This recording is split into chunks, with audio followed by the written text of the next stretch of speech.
Greetings, my name is Orontius of Biggleswade, hailing from the Barony of Dragon's Lair in the Kingdom of AnTirrable of the Society for Creative Anachronism. For the past several years, we have presented a YuleTide Bardic presentation to celebrate the season. With this, our third presentation is now officially a tradition. We are pleased to have with us today the Kingdom Bardic Champion, Her Ladyship Colette the Bard, and other bards from Dragon's Lair, Blatha Enor, and Glenmere. We enjoy presenting music in the form of singing and instrument playing and storytelling and other things to join in family, fellowship, and camaraderie.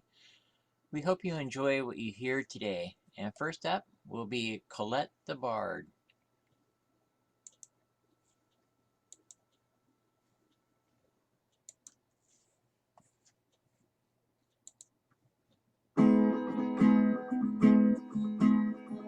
To the days that merit more praise than all the rest of the year, and welcome the nights that double delights as well for the poor as the fear. Sweet blessings attend each merryman's friend, each love of the best he may, forgetting old wrongs with poems and songs to drive the cold winter away. 'Tis ill for the mind to waver inclined to think on small injuries now.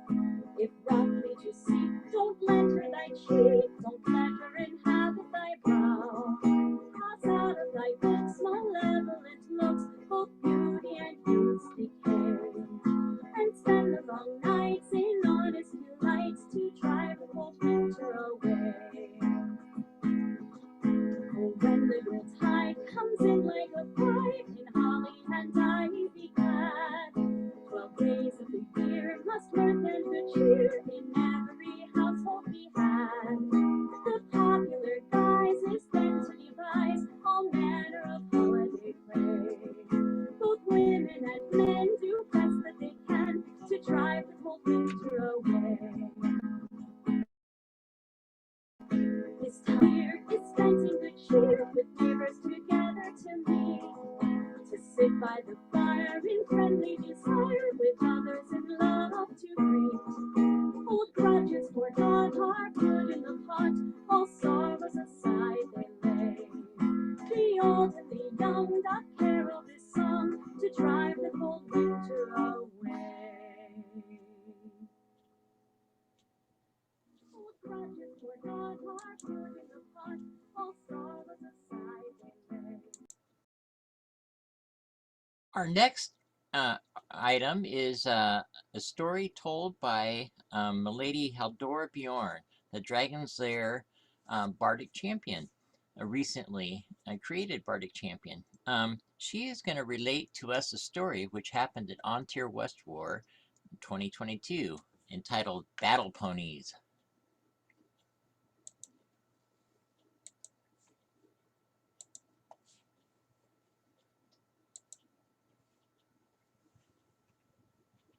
Good day, dear gentles and kind nobles. Gather round and I'll tell you the tale of how battle ponies became Dragon's Lair's rally cry. It was at AnTirrable West War in July of 2022. It was a beautiful starry night, and the moon had this glorious halo around it, somewhat ominous of a plan being put afoot by the fates. The Dragon's Lair camp had just settled down after having a lovely meal put together by Baroness Chloe. Now, of course, one must often gather around the fire to enjoy camaraderie and to talk about the feelings of the day. Well, as the conversation started, someone mentioned of seeing this glorious chariot coming through the sunlight, being pulled by these miniature horses, miniature ponies. And it was glorious and grand to watch as this chilled forward by the most glorious looking creatures ever. And then it was thought that perhaps, if we had a chariot and some mini ponies, why we could then have, at the next AnTirrable West War, our Baron and Baroness could come together and go into court riding such a glorious vehicle. Well, then one said, well, we must have a place to keep our ponies and to feed them and take care of them. So I think we should probably put something in the budget to request that we have this capability. About this time, our mighty warriors had come forth, having had a very long day on the field, a very glorious day, and their friends had just overheard the conversation about the battle. Well, at this time, they began to sit down among the fire and, of course, have a little bit of substance to help keep them warm on this hot summer's day, and began to talk about one of the most glorious meals they had that day. You see, on the battlefield, it was devised that it had a code word, pineapple. All the heavy fighters would dip down, exposing the other side, for which the siege Indians could then have a clear path to vanquish the other side. Now, they do acknowledge that since their ploy of using the code word pineapple had now kind of been understood, they couldn't use pineapple anymore. And so one said, well, why don't we say battle ponies? And that would probably work. And then someone said, well, that would be great. Maybe what we could do is take those battle ponies that we're planning to have the Baroness and Baron brought into court with. Maybe they could draw the siege engines down to the field. And for which at point, of course, the battle cry, battle ponies, would mean our siege engines were coming forward. That would be a glorious and very frightening sight to the other side, of course.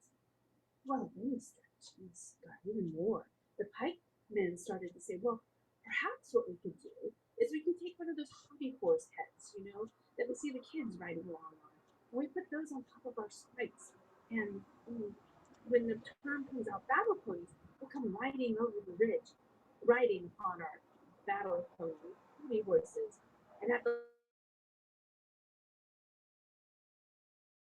we will rip off the battle pony heads and begin the pikes to vanquish the other side. Well, all thought this was a great and glorious plan.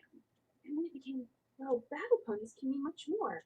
Why don't, if we say battle ponies, not only on the field, but within our own barony and our own area, it means coming together, strategizing, coming up with a plan, and building a strong barony that no one else has ever seen. So battle ponies to Dragon's Lair means a moment of coming together with strength and ideas and brainstorming and being the best that we can be. And I hope that next time you cry out battle ponies, that you'll understand too that it has much more meaning than a simple little pony pulling a cart.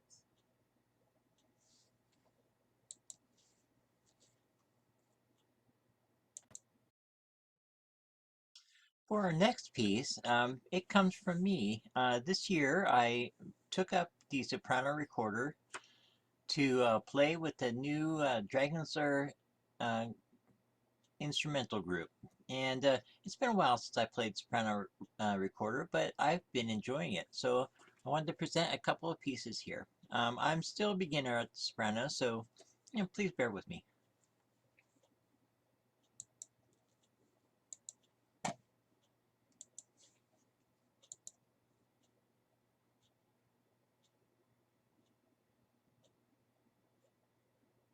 Hello, my name is Erodius of Biggleswade. I am here today to do two dance tunes on the soprano recorder. This first one will be the Carolingian Pavane.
Thank you. This next one is another dance tune called Daphne.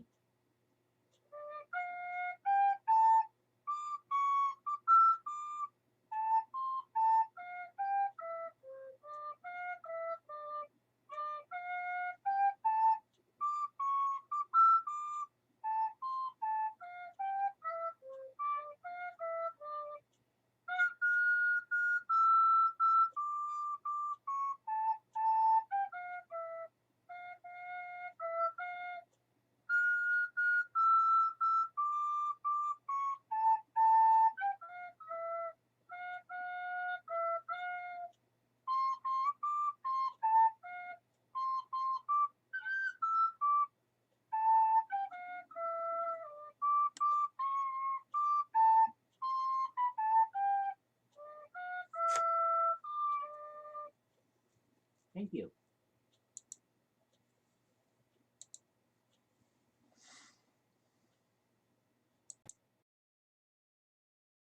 This next presentation is from His Excellency Arion the Wanderer, entitled The Giant.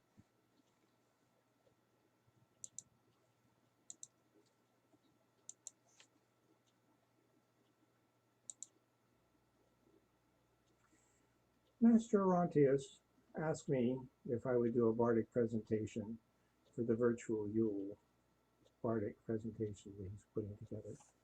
So I thought, something cheery, holiday, candles, presents. Nah. Then I thought, how about a filk? A grazing mace sung to amazing grace? Then I thought, how about spooky? And I thought, yeah, spooky. We're going to do spooky here. The giant. The giant has been found in almost every culture you look at. You can find the giant in the Bible, Goliath. You can find lots of giants in Greek mythology. They were some of the first children of the first gods. Eventually they got in a fight with the Olympians and lost. There's giants in Norse mythology. There's giants in England, in the Celtic mythology. If you look at some of the chalk carvings in the great hillsides, there's several giants there. One very, very large, holding a club and having a rather large erection. There's another giant standing between two great poles. This song I'm going to give you, I will actually do it as a story. It's written by Stan Rogers, called The Giant. Cold wind on the harbor, rain on the road. Wet promise of winter brings recourse to cold. There's a fire in the blood and a fog on the door. The giant will rise with the moon. 'Twas the same ancient fever in the Isles of the Blest that our people brought with them when they went west. It's the blood of the druid that never will rest. The giant will rise with the moon. So crash the glass down, move with the tide. Young friends and old whiskey are burning inside. Bash the glass down, for Fingal will rise with the moon. In inclement weather, the people are fey. 3,000-year stories as the night slips away.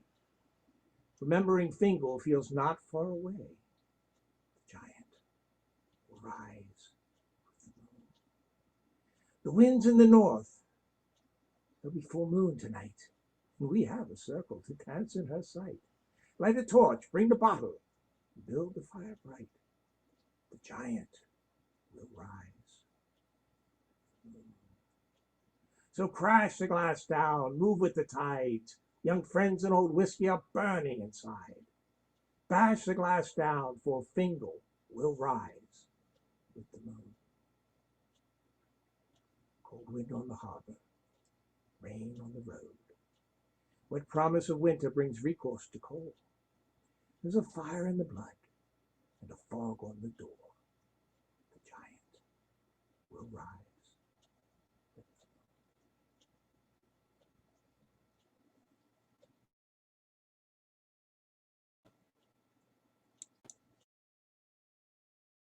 This next item is from His Lordship Volk de Grey from the Barony of Glenmere. It's a lighter piece entitled, Whoa, You Have Been Warned.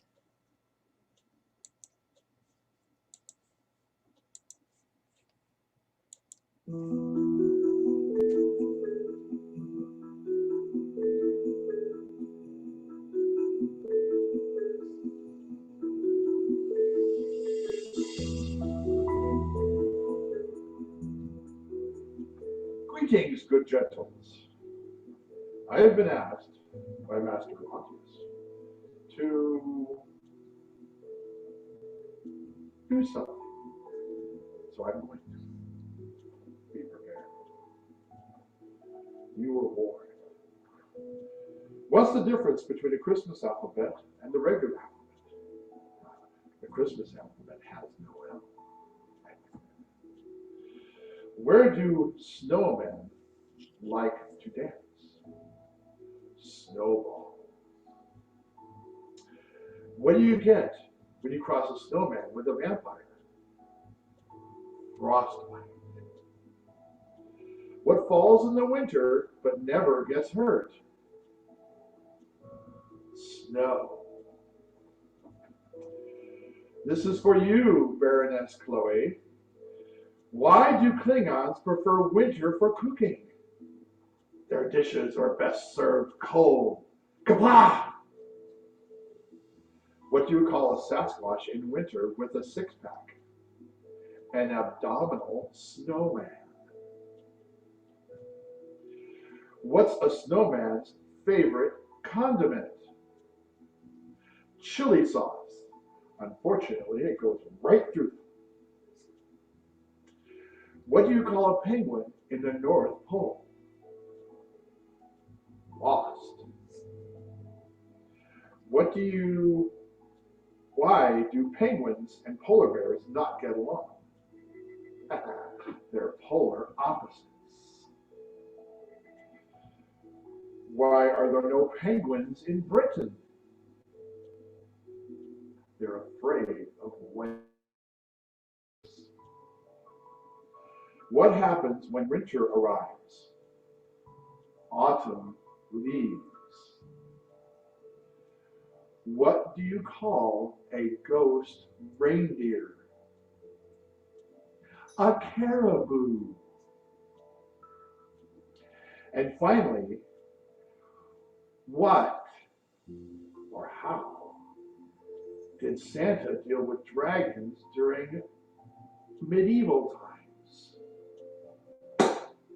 He slayed them. I hope you enjoyed these punny tidbits, and thank you.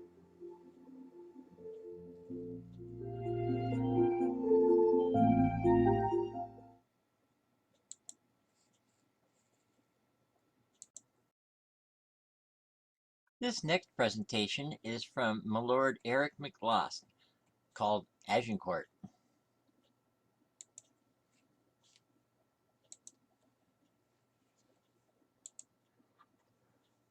Agincourt.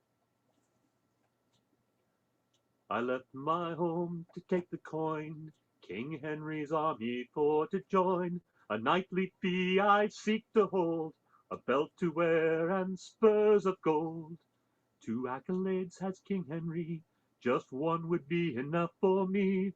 So off we ride from keep and town, to win my king a second crown.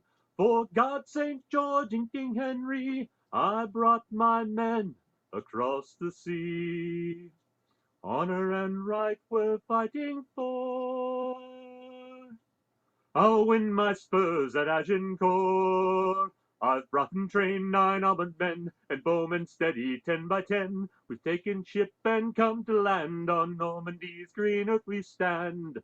100 years of war we've known, our king denied his second throne. We'll beard the lion in its den, and show the worth of Englishmen. For God, St. George, and King Henry, I brought my men across the sea. Honor and right we're fighting for.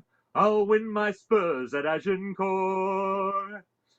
To Harflew town we laid the siege, but little could I help my liege. My men are sick, the river swells, how long must we bide here in hell? Then Holland's men essay the gate, but too late. Our guns are brought to breach the wall, and by surrender Harflew falls. For God, St. George, and King Henry, I brought my men across the sea. Honor and right we're fighting for. I'll win my spurs at Agincourt. King Henry stands in armor clad, and though we fear, our hearts are glad. He calls us brothers, happy few. I may die, my liege, but I'll not shame you. At last the French are camped in sight, with battle planned for morning's light. The minstrels sing with all their breath, the priests prepare our souls for death. But defeat I cannot reckon by, a prisoner I, my men to die. So I ask forgiveness from the Lord, so take my soul and bring my sword. For God, St. George, and King Henry, I brought my men across the sea. Honor and right we're fighting for. I'll win my spurs at Agincourt. The Duke of York my men will guard, with bowmen in the archer's yard. No man may make it back alive, for each we have, the French have 5. The battle's joined, the arrows fly, the French on horse attack hard by. A mighty press, the Duke is down, what price to pay for Henry's crown? What miracle my eyes have spied, our valiant archers turn the tide. Before them each a sharpened stave, from charging horse their life to save.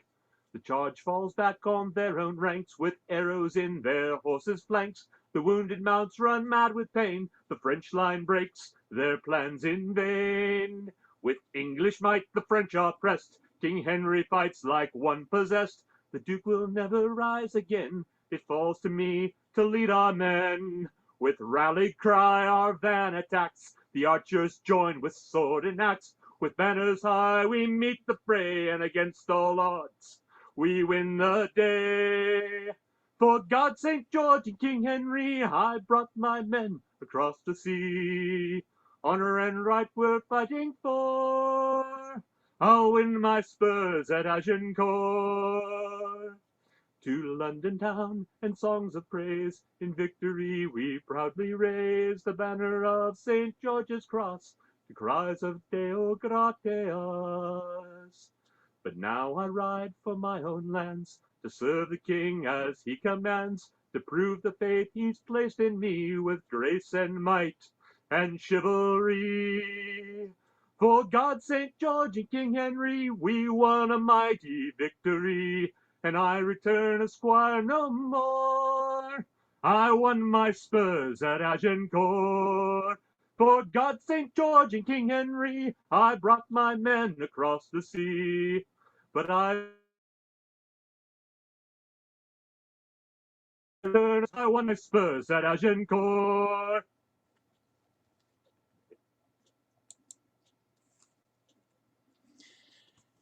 Several of these pieces you might have seen before in previous years or in other areas, but I'm a special fan of Eric McLaust and the others you'll see on here, and so I wanted to replay them for the season. Thank you.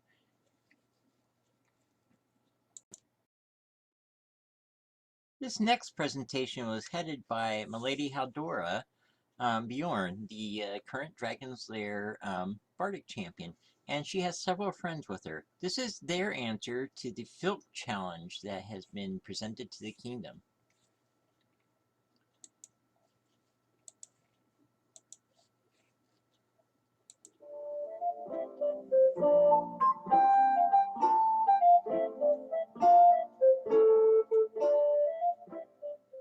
How you doing, Alan? I'm doing pretty good. Hey, have you been working on this stuff coming up? Anything good? You know, Silk isn't my strong suit. Silk isn't your strong suit? Hi, Eric. Hi, Hey. Alan. How they? What are you guys talking about? Well, we were just kind of discussing this upcoming silk competition of the Royal Princess of AnTirrable. She put out this call. I'm a good ballader, but and I can come up with words, but I can't come up with the right tune. Oh, Yeah, I heard about the challenge. The king's really encouraging the bards to put something in. Yeah.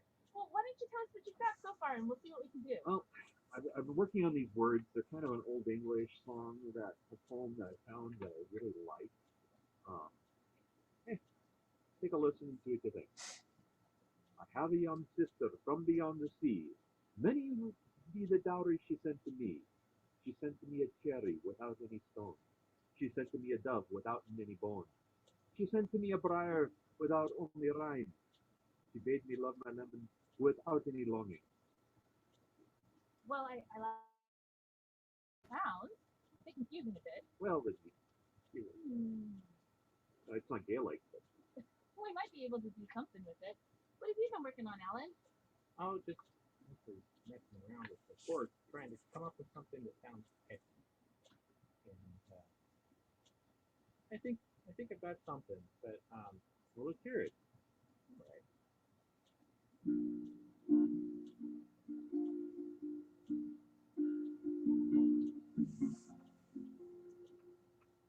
What's that?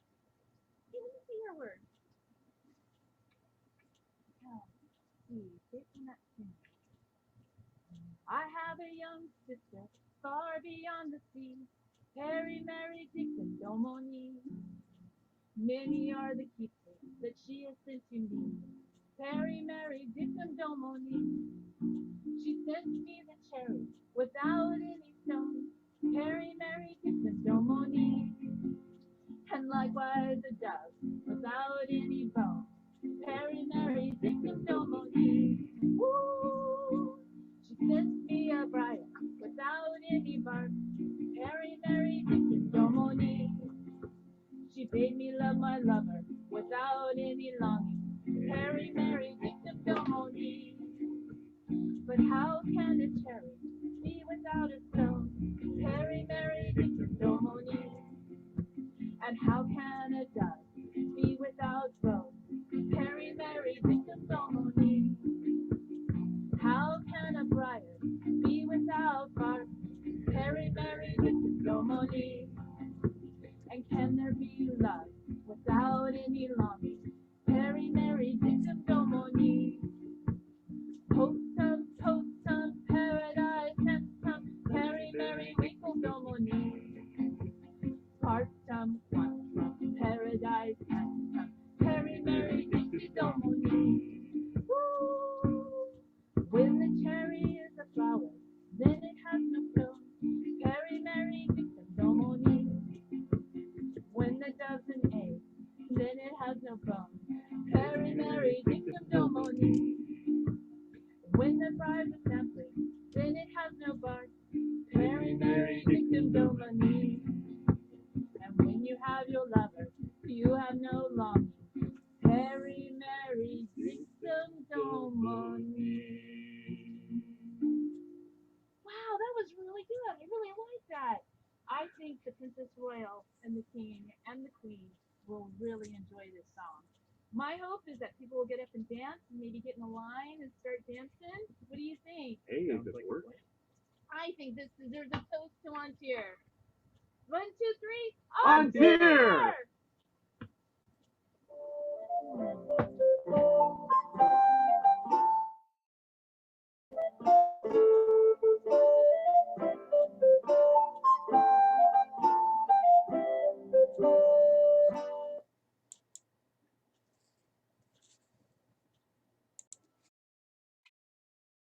This next piece is from Milady and Nara the Savage, a bard of Key Point, entitled Inspiration.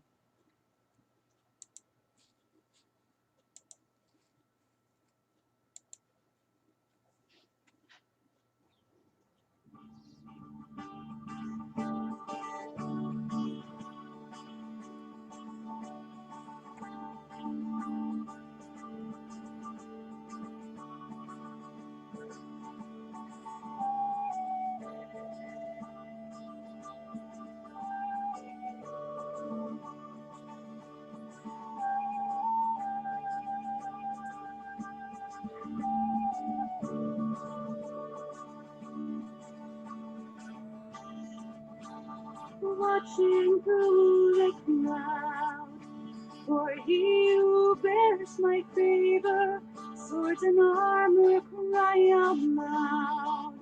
And I fight, my voice is braver, chivalric and courageous. He brings honor and renown as he fights for the crown. The scars of battle plans, I know them so well. The wounds may not last, but they haunt him, I can tell.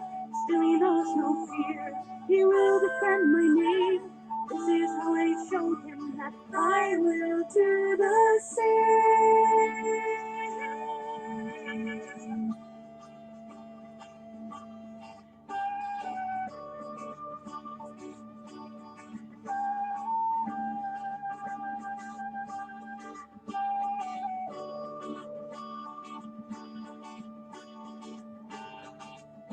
With every thunder's flow, my heart feels the reverberation. Still my fears I must not show, for I am his inspiration. How can I inspire if he sees the fear in me? For his sake I must believe. The scars of battle past, them so well. The wounds may not last, but they haunt him, I can tell. Still he knows no fear, he will defend my name. This is how I show him that I will do the same. And although I am so proud, still I wait for the day he comes home, where he will be safe and sound, where he is my own once more, once more, my own once more.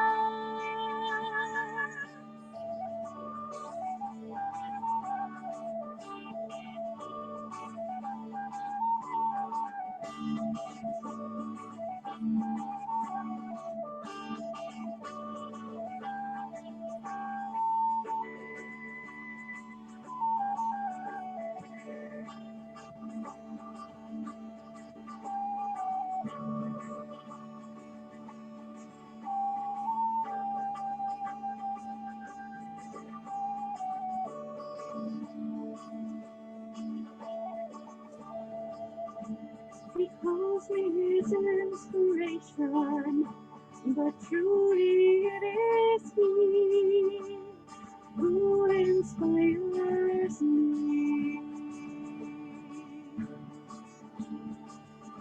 He calls me his inspiration, but truly it is he who inspires me.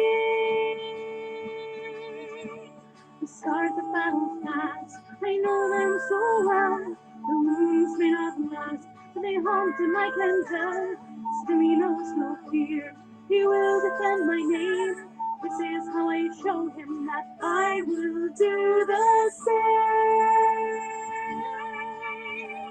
The scars of battle past, I know them so well. The wounds may not last, but they haunt him, I can tell. Still he knows no fear, he will defend my name. This is how I show him that I will do the same.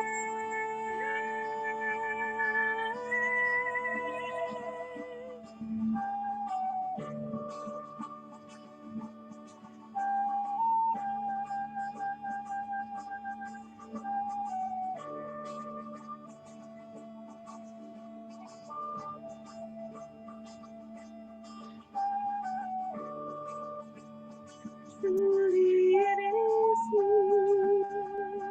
who inspires me.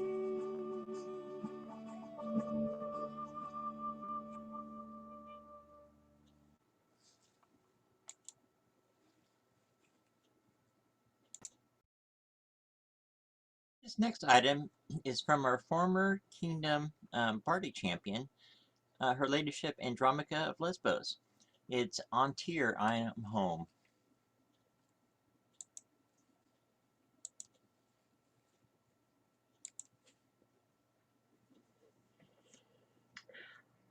There is a land of mountains cold set by the western sea, whose banner bears the lion bold and fiercely flies so free.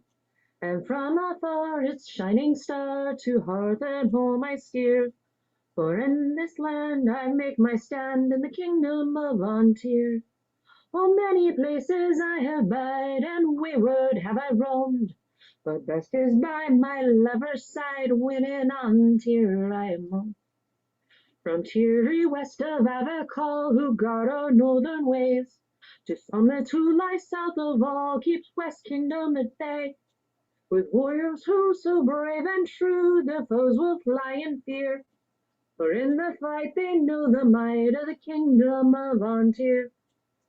For many places I have bide, and wayward have I roamed, but best is by my lover's side, for in AnTirrable I am home.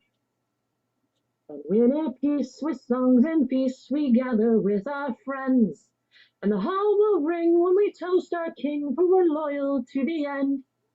And then at night by firelight I'll fill you with great cheer, for welcome brew awaits for you in the kingdom of AnTirrable.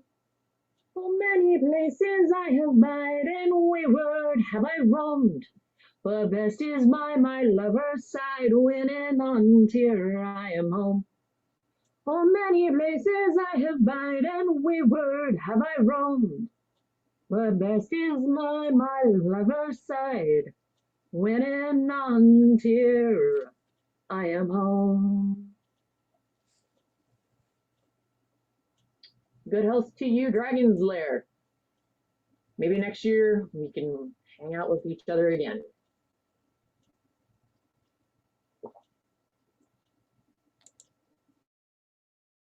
This is a pandemic when we could not meet face to face. I wanted to replay it because on tier we are a big family, and it's good to be able to see each other again, face to face, give each other a hug, remind ourselves of why we are brothers and sisters.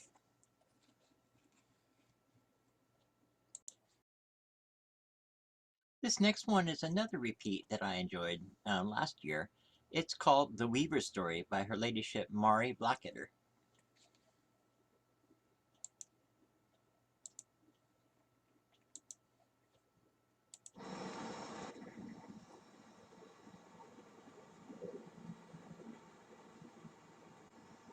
Hello, friends.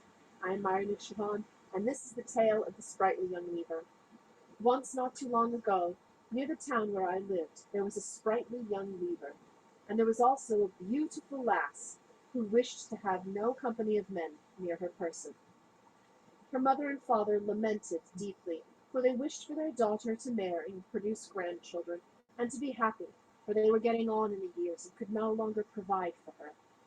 This sprightly young weaver did one day visit upon this lass to bring some beautiful wools to her father, and as is custom, when a friend comes calling or a delivery is made, the homeowners would always give a treat of some kind. And so the sprightly young weaver sat down to some bread and cheese and some fine whiskey. And of course the mother and father did begin to lament their sadness that their daughter was still unmarried. And the sprightly young weaver said to them, "Leave it in hand. I think that I can help her find a husband." And the mother and father laughed, for they had tried many a time, and many a young man had come a courting. But the sprightly young weaver said again, "Leave it in hand. I think that I can help her." And so he thanked them for the bread and cheese, and he left for the evening.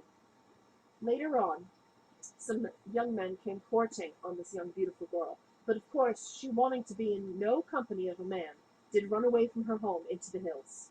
And the sprightly young weaver had sat watching her home, and he saw the direction that she went.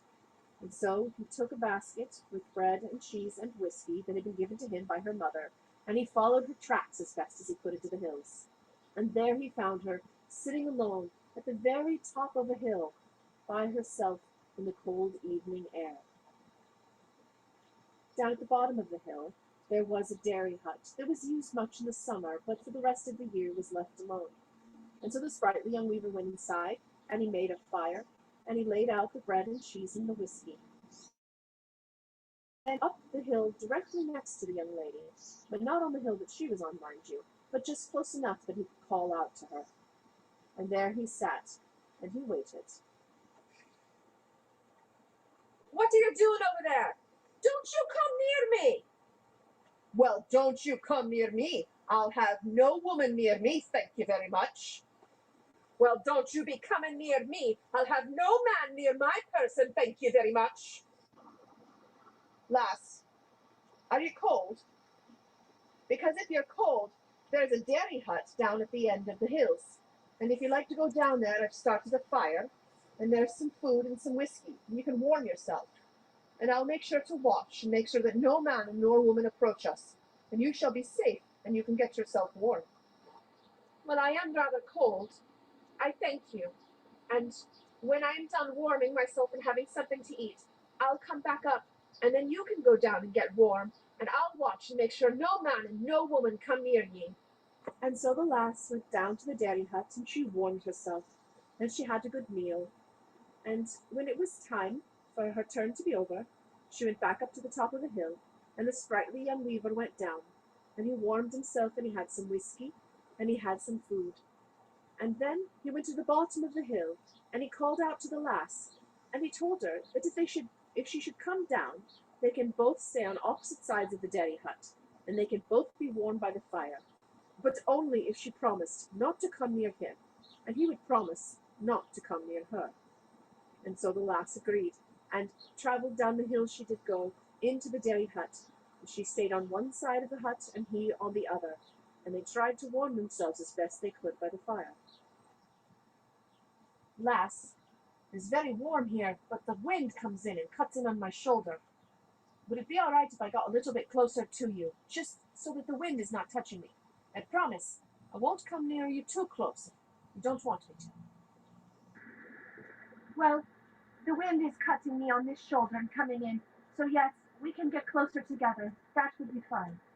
And so the two sat together, comfortably, respectfully at a distance, but enjoying the fire and the food and the whiskey.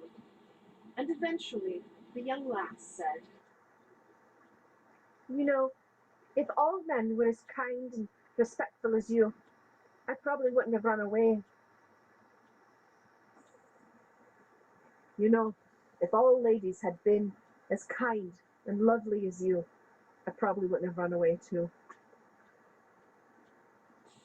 And so the sprightly young weaver and the young lass did fall in love, and decided that each other's company was far better than the company of anyone else they'd ever known.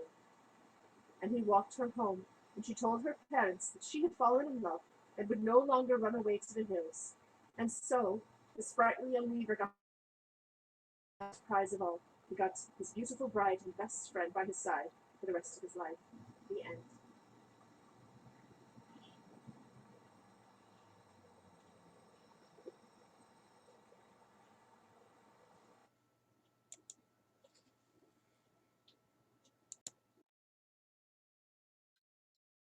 Now we present another piece by my Lord Eric McLaws entitled Scotsman in the Sky.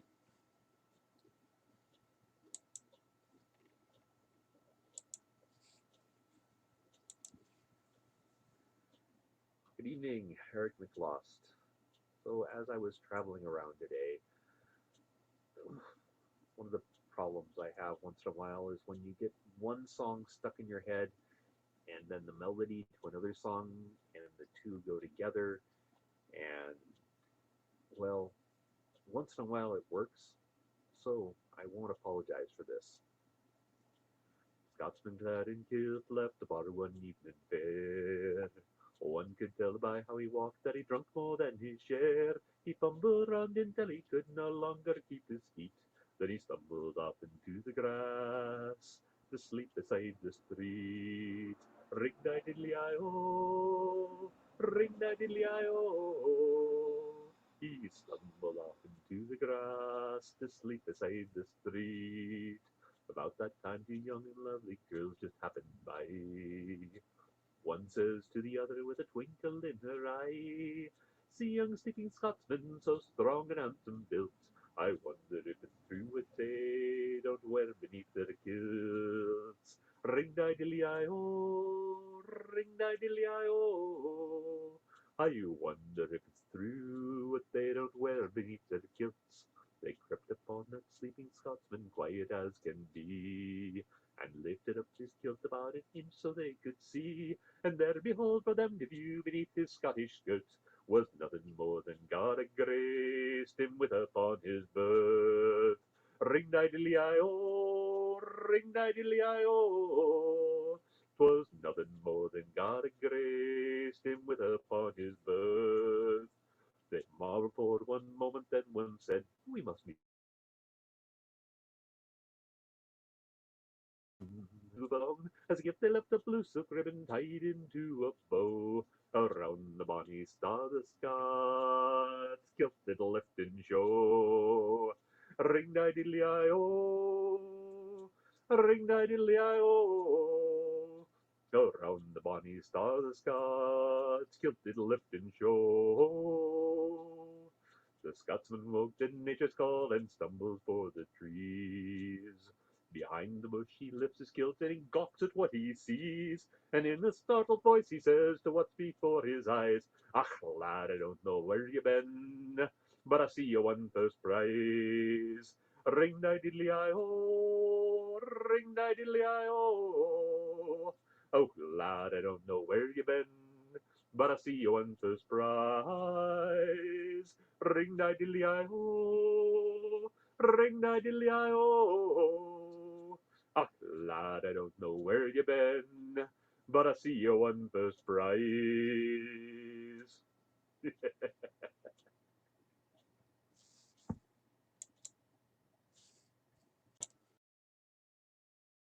Next up are two sonnets I wrote earlier this year. I'm going to recite for you.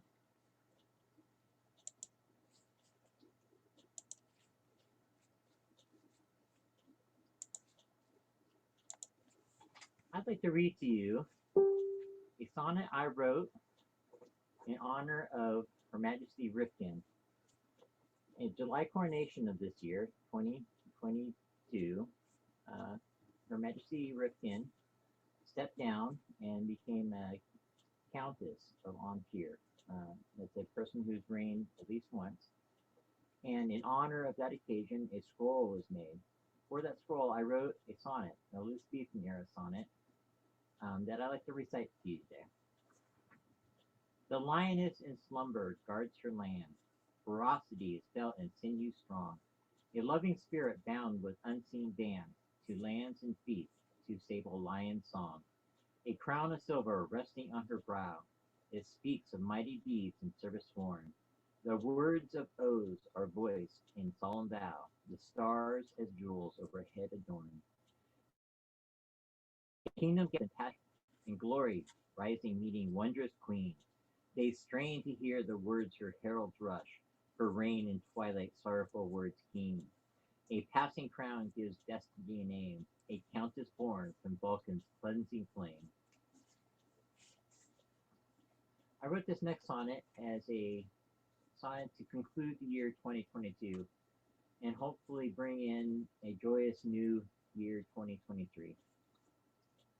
An aging year arrives at journey's end, a glorious light heralds life renewed. In reverence a farewell nod we send, as curtains softly close at sunset hued. We hold a sadness for what is the past, but memories are dear and hearts we pierce. And painted in stories with words that last, a joy grows and anticipation fierce. New light illuminates our paths ahead. A chance to change our fortunes is at hand. To view new vistas we will pause instead. With cries loud, time slips through our hands like sand. In farewell we give thanks for what life wrought, and reach with joy to what a new year brought. I hope you all had a Merry Christmas, and we look forward to a new year. Thank you.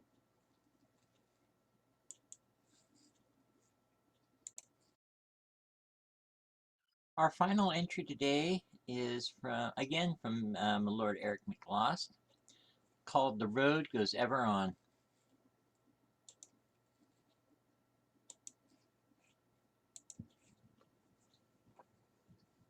Good evening, Eric McLost. Couldn't find a bardic circle to sit around, so I created my own. The piece I would like to do tonight is from Lord of the Rings. I cannot remember the artist who arranged this piece, but when I was told or suggested to come up with a song about homecoming, this is kind of what came to mind. The road goes ever on and on, down from the door where it began. And far ahead the road has gone, and I must follow if I can, pursuing it with eager feet until it joins some larger way, where many paths and errands meet, and whither then I cannot say. Roads go ever, ever on, over rock and under tree, through caves where never sun has shone, by streams that never find the sea, over snow, by winter's zone, and through the merry flowers of June, over grass and over stone, and under mountains in the moon. Roads go ever, ever on, under cloud and under star, and feet that wandering have gone, turn at last to homeward bound. Eyes that fire and sword have seen, and horrors in the halls of stone, look at last on meadows green, and trees and hills they long have known.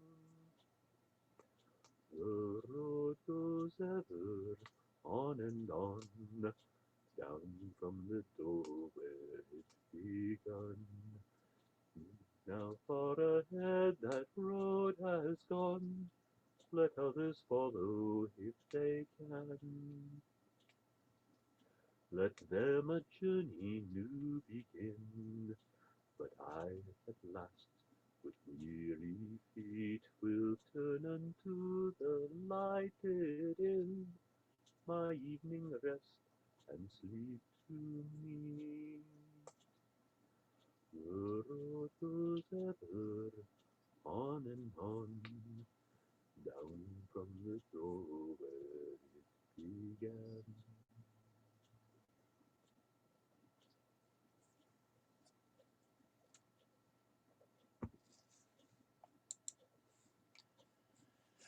And that concludes our Bardic presentations for this year. I want to sincerely thank all the bards who contributed pieces for us this year.